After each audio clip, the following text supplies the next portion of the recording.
Si vous décidez d'aller avec un prêt conventionnel, il va falloir que vous mettiez 20 du prix d'achat comme mise de fonds, puisque la banque finance toujours 80 de la valeur selon son évaluation à elle.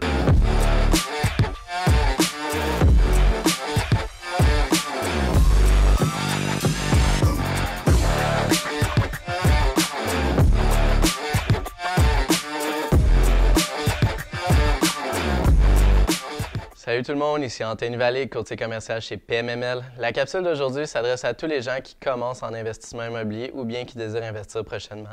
C'est une question qu'on se fait poser constamment dans le domaine. C'est quoi la mise de fonds nécessaire pour investir en immobilier? Ma réponse à cette question, c'est que ça varie dépendamment si vous allez avec un prêt conventionnel ou bien un prêt assuré. Si vous décidez d'aller avec un prêt conventionnel, il va falloir que vous mettiez 20 du prix d'achat comme mise de fonds, puisque la banque finance toujours 80 de la valeur selon son évaluation à elle. J'ai bien dit selon son évaluation à elle.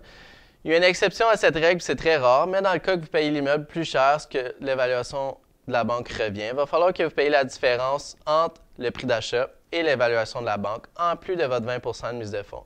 Je vous explique, c'est très simple. Si vous achetez un triplex à 500 000, vous mettez 20 de mise de fonds qui équivaut à 100 000. La banque va financer 80 qui équivaut à 400 000. À date, tout va bien. Lorsqu'il va être le temps du financement, la banque va demander une évaluation agréée pour faire sûr que l'immeuble vaut réellement le montant que vous avez payé. Malheureusement, l'évaluation revient à 450 000. Qu'est-ce qu'on fait dans cette situation-là? C'est assez simple. Sachant que la banque finance toujours 80 de la valeur, maintenant la banque va financer 360 000 au lieu de 400 000. Ce qui va faire augmenter votre mise de fonds de 140 000 au lieu de 100 000 initialement. Si vous décidez d'aller avec l'option numéro 2, un prêt assuré, donc souvent en tant que propriétaire occupant, on utilise cette option-là. C'est très intéressant quand on commence à investir en immobilier. C'est qu'est-ce qui vous donne la chance de mettre moins que 20 comme mise de fonds. Pour avoir accès à cette option-là, vous allez devoir avoir une assurance pré-hypothécaire, donc soit assurée par la SCHL, qui est l'assureur le plus populaire au Canada. Donc, qu'est-ce qui fait en sorte qu'il assure votre prêt si jamais vous n'êtes pas capable de faire vos paiements hypothécaires?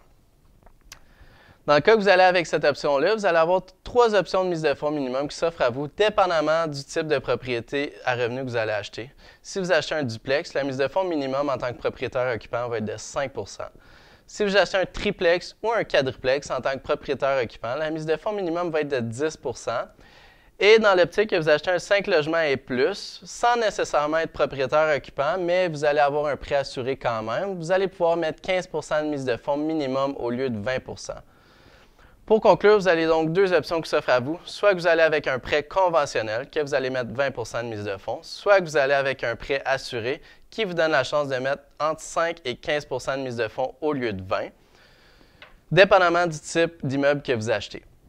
C'est ce qui conclut la capsule d'aujourd'hui. J'espère que vous avez aimé. N'hésitez pas à vous abonner à la chaîne pmml.tv ou à nous suivre sur les réseaux sociaux. On a beaucoup de contenu tout à fait gratuit. Merci beaucoup et à la prochaine.